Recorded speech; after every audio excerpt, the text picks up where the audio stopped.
Right now we're going to be giving you guys a quick explanation on how to install the rear brake line. We have a banjo fitting on one end, a banjo fitting on the other end.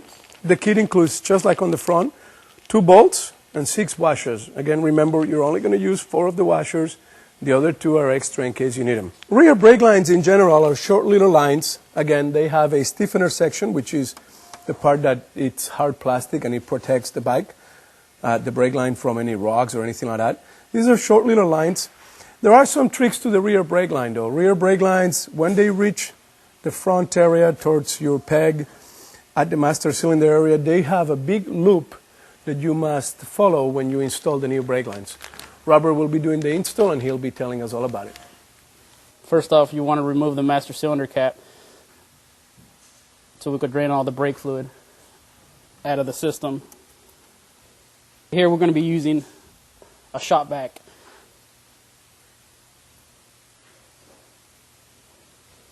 Okay, to remove the rear brake line off this bike, you're going to have to remove the master cylinder due to the mounting point of the master cylinder.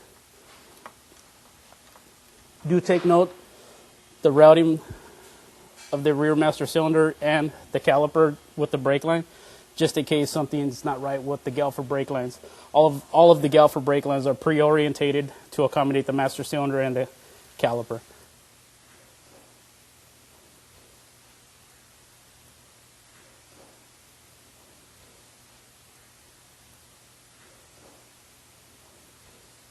The rear caliper was already pre-installed.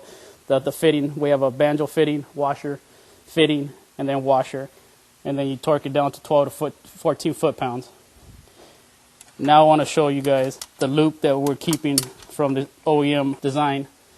We use a 40-degree at the master cylinder to keep the brake line away from the shock. So we got a bolt, washer, fitting, washer, master cylinder.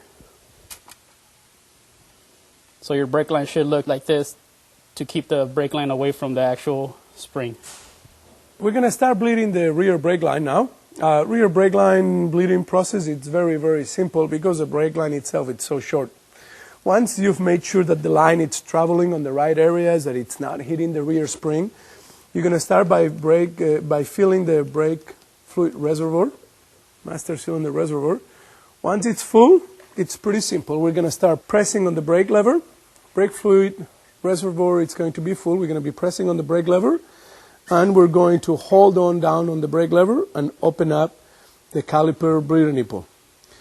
Brake lever, it's going to come all the way down, and then we're going to close the caliper bleeder nipple and then release the lever. It's very important that we follow this sequence. Pump, hold, it comes all the way down as you open the caliper bleeder. Again, we're going to pump. 1, 2, 3. Hold it. Open up the master cylinder, the caliper bleeder nipple, and close it.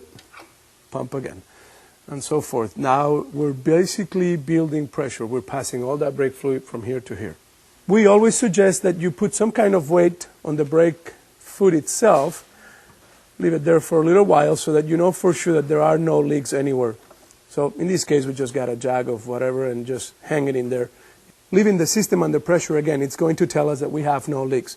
What happens if you are repeatedly doing the process of pumping on the front, holding the brake lever, opening the master cylinder, the caliper bleeder, and nothing is building, no pressure is building, brake fluid keeps coming up? There's obviously a bubble trapped somewhere.